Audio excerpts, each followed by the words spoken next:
morning, everybody. This is Chip. Just to let you know who I am. I am a hairstylist in the Evans, Georgia area. I work at a place called Trimmers Hair Center. And I was remembering back this morning, or thinking back to a time back when I was going through beauty school, working on getting my cosmetology license.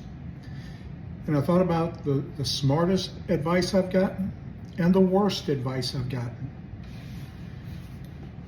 Let's start with the worst advice. The worst advice I've ever gotten from either a teacher or another student, this came from the teachers, is don't listen to the other hairstylists in the salons when you get out on the floor. They don't know any more than you do. Well, that was the worst advice I've ever gotten, and I knew it as soon as I heard it. For one thing, it comes down to the whole fact that when you have an experienced stylist and they're actively trying to help you, listening to them is a very good thing to do, because it will more than likely get you out of trouble. The only time that bit of advice comes into play is if you have somebody that you know is actively hostile to you giving you advice. Because most of the time, if they're hostile to you, they are trying to sabotage you. They're trying to keep you from moving forward. And if you have that kind of toxicity in your work environment, you need to get out of that work environment. So, that's just to give you some stuff on this. That goes into the reason why I don't do apprentices. The last apprentice I helped, I took this young lady in as an apprentice. I knew it wasn't going to work, but I gave it my best. The lady I worked with talked me into taking her on as an apprentice. And I worked with her. We tracked her hours. We got her, and when she did good work, she did good work. When she did bad work, she did abysmal. Her good work was amazing. Her bad work was terrible, and you never knew what you were going to get. So we finally got her to the place where I was going to give her a final exam, just to kind of get her, do a last minute check, see how she was doing. Her final exam was a simple man's haircut on me. Now, you have to remember, I'm the person that has to sign off on whether she gets her license or not, because I'm the master that she's training under. When she was done, the haircut was so bad, I had to have my haircut buzzed down with a number 2 guard on clippers. And even then, I had gaps that showed skin. So when I saw the state of that haircut, I said, "You just failed your final exam." She goes, "What?" I said, "Yeah, you're done." And I called the boss over. She already knew what was going on. I said, "You need to check my haircut." And she did. And she said, "You're right, Chip, this doesn't work."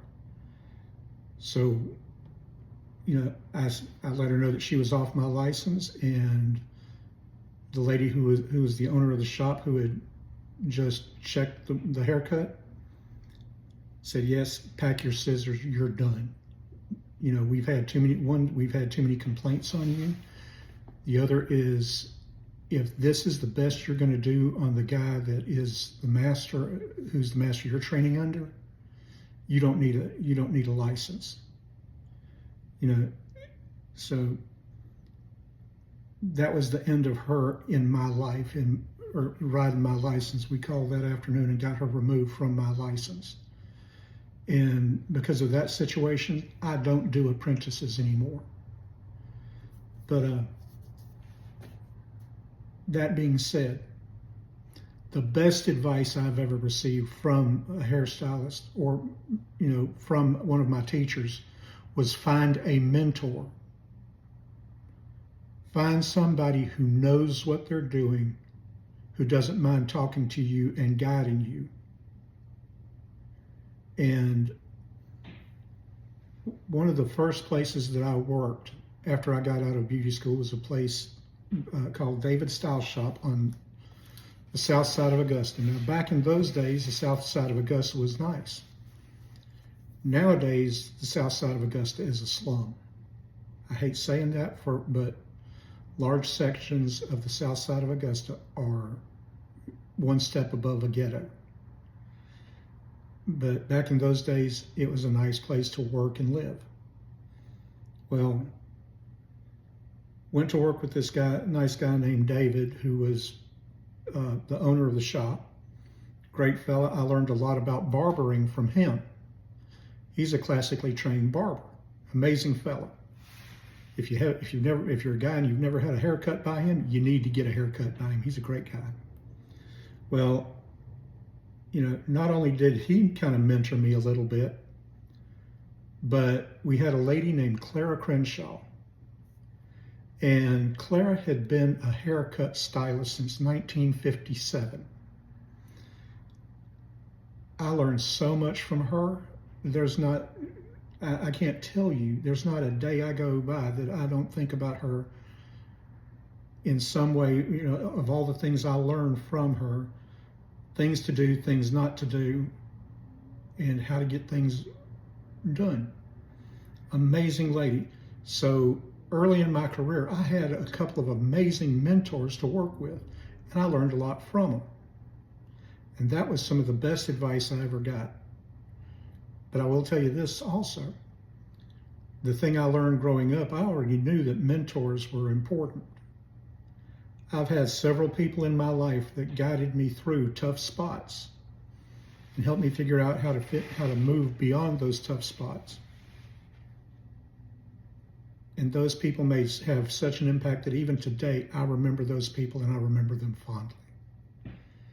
So my advice to anybody out there who's going into any line of business, not just the hair industry, is to, one, avoid the advice of hostile individuals, people who are out to hurt you or sabotage you in some way.